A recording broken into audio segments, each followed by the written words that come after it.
대체적으로 그래요. 그런데 이제 트럼프 2기 들어서면서 굉장히 그 우려가 컸거든요.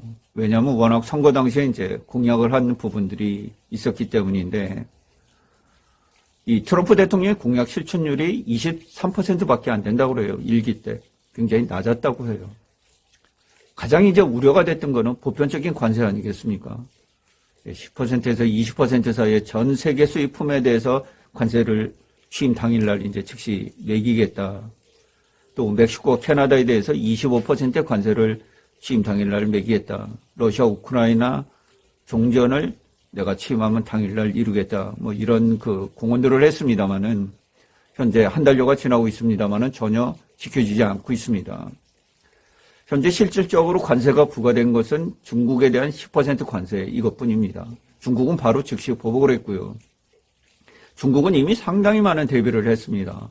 중국은 미국과의 무역을 11.2%, 10% 초반으로 낮추면서 국채도 굉장히 많이 줄였죠. 1조 달러를 넘다가 지금 뭐 7,800억 달러 정도로 대폭 그 미국의 국채를 지금 안 사고 있죠. 안 사고 있습니다. 목요일 날 30년 국채 입찰이 있었는데 2.33배죠. 응찰률이 많이 그 장기 국채에 대해서는 선호도가 이제 떨어져서 조금 위험하지 않았나, 뭐 4.73 이렇게 그 입찰이 됐는데 오늘은 4.69 약간 그 하락해서 이제 끝났습니다. 이것은 미국의 소비 지표 1월달 소매 판매가 이제 0.2% 마이너스 예측을 했는데 마이너스 0.9%로 이제 큰 폭으로 하락을 했죠. 그리고 뭐 미시간대 인플레이션 기대치나 1월달 소비자 물가지수 뭐 3% 이상 이렇게 올라오고 생산자 물가지수가 또 연간으로 3.5% 올라온 이런 부분들이 있잖아요.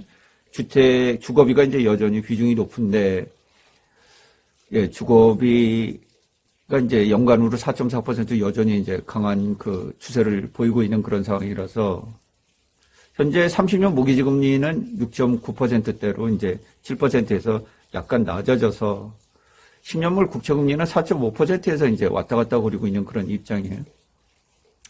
그런데 미국의 재정 수입은 이제 4조 5천억 달러, 쓰는 돈은 뭐 6조 5천억 달러 이렇게 돼서 1조 8천억 달러 정도의 그 재정 적자가 있지 않습니까? 여기에 국방비가 이제 8,400억 달러를 지출해야 되기 때문에 현재 국방비를 뭐 낮추겠다는 거 아니에요? 러시아, 중국이랑 협상을 해서 국방비 지출을 좀 낮추려고. 그 다음에 도지라고 하는 이제 정부 효율부 이걸 일론 머스크를 세워서 이제 비용을 줄이려고 이제 뭐 공무원들도 숫자를 줄이고 이제 여러 가지 보조금, 해외 원조금 이런 것들을 다 줄이고 있기 때문에 향후 이제 우리나라 반도체나 2차 전지 기업들이 이제 받을 이럴 그 보조금도 이제 영향을 받을 가능성이 있는데 주식은 현재까지는 잘 버티고 있어요. 그 관세 문제를 살펴보면 실질적으로 부과된 건 이제 중국에 대한 10% 관세가 지금 확정이 됐고요. 부과가 되고 있습니다. 그리고 캐나다와 멕시코는 한 달간 유예가 됐죠. 뭐 만약 25% 관세가 이제 즉시 부과가 됐다면 뭐 우려가 굉장히 커서 시장이 지금처럼 강하지는 못했을 거예요. 이런 부분이 유예가 된 점. 그리고 철강과 알루미늄 관세가 이제 3월 10일 뭐 한 달 정도 시간이 남아 있습니다. 여기에 추가적인 뭐 자동차 관세 이 부분도 지금 언급이 되고 있는 그런 상황이고요. 그 다음에 이제 상호 관세, 각 정부의 그 관세 부과율에 따라서 동등한 그런 관세를 부과하겠다 이런 거 아니겠어요? 그래서 이게 일반적인 관세, 보편 관세를 이제 대체할 것인지 현재 이게 4월 달로 이제 미뤄지고 있지 않습니까? 그래서 실질적으로 트럼프 대통령이 이제 당선 전에 했던 그 공포 이것보다는 상당히 그 덜한 상황이 이제 2025년 상반기에 지금 현재 진행이 되고 있습니다. 그리고 호주 같은 경우는 뭐 무역 적자도 보고 있고 이래서 철강 관세를 매기지 않을 가능성도 있다. 이렇게 그 각자 도생, 각 국가마다 이제 1대1 협상을 통해서 이렇게 이어나가려는 이런 전략적인 그 전술을 취하고 있기 때문에 다소 시장이 이제 안도 랠리를 펼치고 있는 상황인데 뭐 안심할 상황은 아니라고 보고 있습니다. 이런 부분들이 대체적으로 이제 맞물리고 있어요. 그래서 애틀란타 연준에서 1월달 미국 경제 성장률은 이제 2.9%에서 2.3%로 좀 낮췄습니다. 낮췄고, 지금 CNBC에서 이제 화두로 제시를 하고 있지만은 매그니피션트 7이 이제 매그니피션트 7, 뭐 아주 훌륭했다가 이 나빠지는 7으로 전환되는 게 아닌가 이런 화두가 좀 언급이 되고 있어요. 이게 왜냐하면 2024년도 이제 S&P 500이 23.3%라는 놀라운 그 한 해 성적을 거두지 않았습니까? 보통 한 해 이제 뭐 한 8% 주가 상승률이 평균적인 상승인데 여기에다 지금 올해도 이제 추가적으로 뭐 한 4% 정도 성장을 하고 있는 그런 상황이란 말이에요. 그런데 M7, 매그니피션트 7의 그 향후 12개월 포워드 PR을 보면 애플 포함해서 대부분 30배를 넘고 있어요. 테슬라는 130배 정도 되고요. 낮은 게 구글 같은데 20배예요. 20배. 거의 다 30배고요. 30배를 넘는 기업들이에요. 그래서 30배는 거의 마지노선이잖아요. 그렇죠? 그래서 더 오를 수 있겠는가. 지금 현재 실적 가지고 어닝 성장 계속되고 있어요. 2025년도 S&P 500의 어닝 성장률이 한 15% 보고 있거든요. 그래서 240달러에서 275달러 정도 이렇게 해서 이것에 몇 배 정도 멀티플을 줄 것인가, 뭐 20배를 줄 것인가, 21배를 줄 것인가, 22배를 줄 것인가, 현재는 뭐 22배를 넘나들고 있는 이런 상황이잖아요. 그렇죠? 그래서 역대 최고치의 밸류에이션에 놓여 있기 때문에 정점이죠. 그래서 여기서 미국 증시를 과도하게 추종을 해야 되느냐 하는 문제가 남습니다. 그러니까 산 꼭대기에 올라갔는데 나는 저 구름 위로 올라가겠다. 뭐 이런 뜻과 이제 마찬가지죠. 다만 미국의 이제 그 클라우드를 장악하고 있는 아마존이나 마이크로소프트, 구글, 또 애플 같은 경우는 뭐 iOS 자체 생태계, 또 구글 같은 경우는 이제 안드로이드, 뭐 마이크로소프트는 또 컴퓨터 OS 이런 부분들을 다 글로벌로 이제 독점하고 있고, 메타 같은 경우는 뭐 20일 연속 상승이라는 놀라운 이제 기록을 좀 세우고 700달러를 넘고 있는데, 뭐 페이스북 포함해서 인스타그램 뭐 SNS를 장악하고 있는 기업 아니겠습니까? 글로벌로요. 그래서 실적이 대단히 그 안정스럽다 이렇게 볼 수 있어요. 우리나라 제조업처럼 뭐 삼성전자처럼 분기당 6천억을 벌었다, 뭐 14조를 벌었다, 5조를 벌었다 이렇게 등락이 굉장히 심하지 않습니다. 아주 꾸준하게 수익을 창출할 수 있는 이런 부분들을 가지고 있고요. 여기에 또 자본 투자, 미래를 위해서 이제 인공지능, 뭐 로봇, 뭐 이런데 그 자본 투자가 이제 수백억 달러씩 그 빅테크들이 이어지기 때문에 거의 미국의 어닝 성장은 빅테크들에 대해서 이제 주도가 되고 있는 그런 상황이에요. 미국도 일반적인 소매기업, 뭐 나이키 이런 데 잘못 투자하면 뭐 몇십 % 손실이 이제 날 가능성이 있죠. 그래서 현재로서는 미국 증시가 여기서 추가적으로 강한 랠리를 펼칠 수 있을까? 물론 S&P 500의 뭐 2025년 목표치가 이제 최하단 6,400포인트에서 뭐 7,100포인트까지 이제 형성이 돼 있긴 돼 있습니다. 아직 올라갈 여지가 뭐 좀 있죠. 그래서 여러 심리가 좀 완화가 된 것 같아요. 그리고 달러 인덱스가 이제 거의 109 이상으로 올랐다가 106까지 좀 내려앉으면서 달러 강세가 좀 누그러들면서 이제 이머징 마켓 쪽으로 자금이 들어오는 것 같습니다. 만약 그 트럼프 이익에 출발을 해서 채권 수익률이 더 올라가고 5%로 올라가고 뭐 달러 강세가 더 이어졌다 그러면은 상당히 그 부담스러운 그 문제가 되겠죠. 다만 이제 미국의 그 정부 빚이 굉장하잖아요. 36조 달러가 넘고 있고 분기당 뭐 1조 달러 정도 증가를 하고 있는 그런 상황이고 재정 적자가 막대한 상황에서 뭐 그런 것 같아요. 제조업을 육성해서 좋은 일자리를 통해서 이제 세금을 많이 걷어들이고 비용 지출을 낮추고 뭐 이렇게 해서 그 정부 빚을 이제 효율화하려는 이런 과정들을 진행 중인 것으로 이렇게 보고는 있습니다.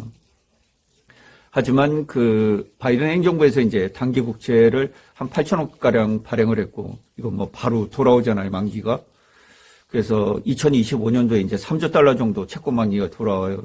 이것을 장기적인 이제 금리로 돌려야 되는데, 뭐 10년물이 4.5%, 30년물이 4.7%라 낮지 않은 금리로 이제 이 지급을 해야 되기 때문에 이자 지급만 해도 이제 거의 뭐 1조 달러에 육박할 정도로 이제 굉장히 그 부담스러운 상황이 지속이 될 수 있어요.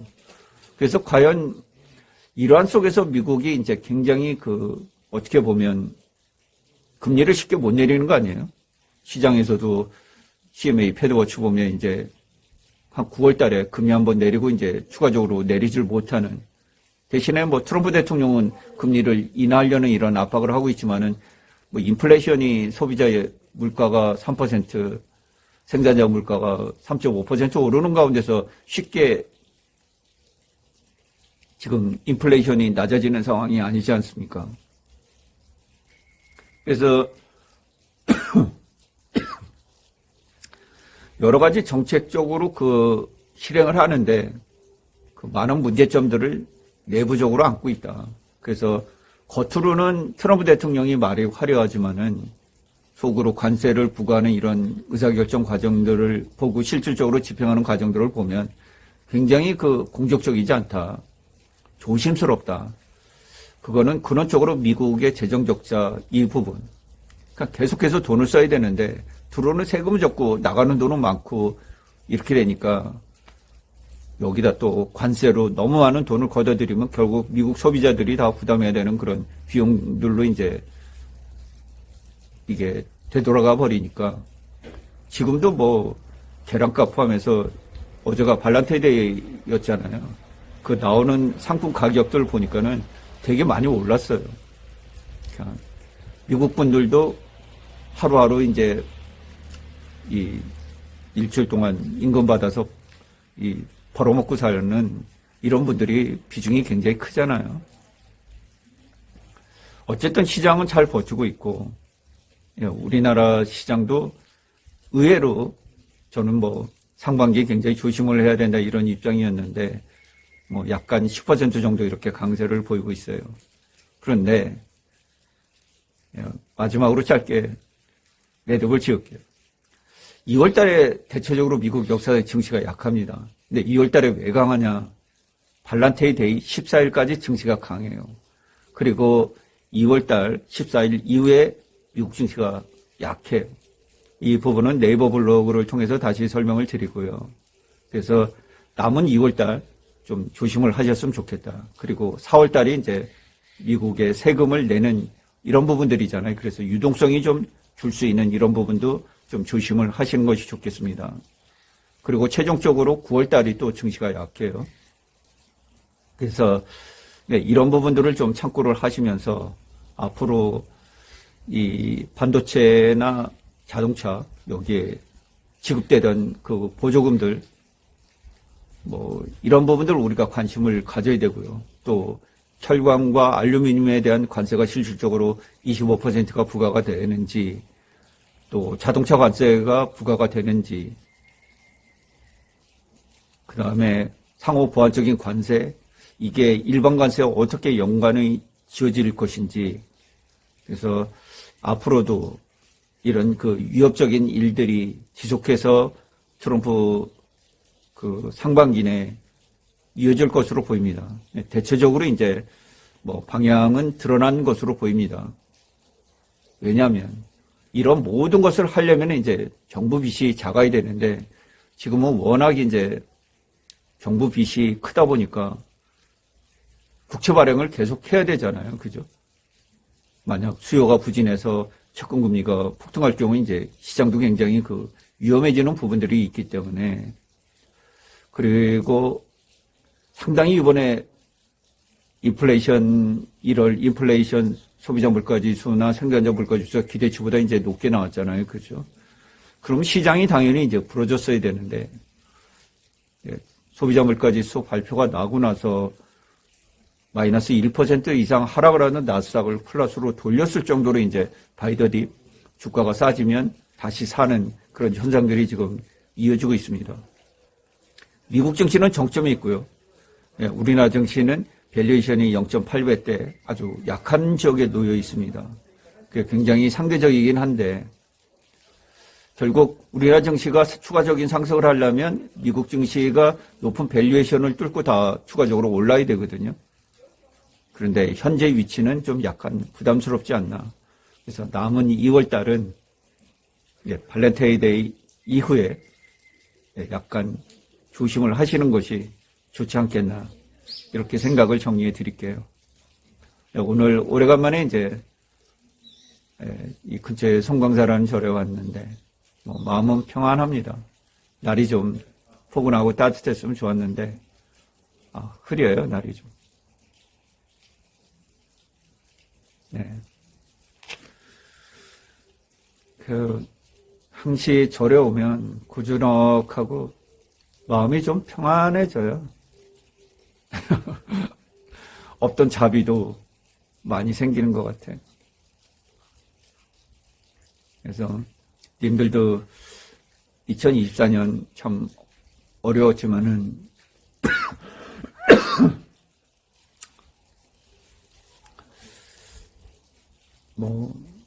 안 봐야 될, 안 들어야 될 비상계엄 이런 그 내용까지도 보게 되고 잘 추스리시고 향기로운 주식 여행 열어 가시기 바랍니다. 시청해 주셔서 고맙습니다.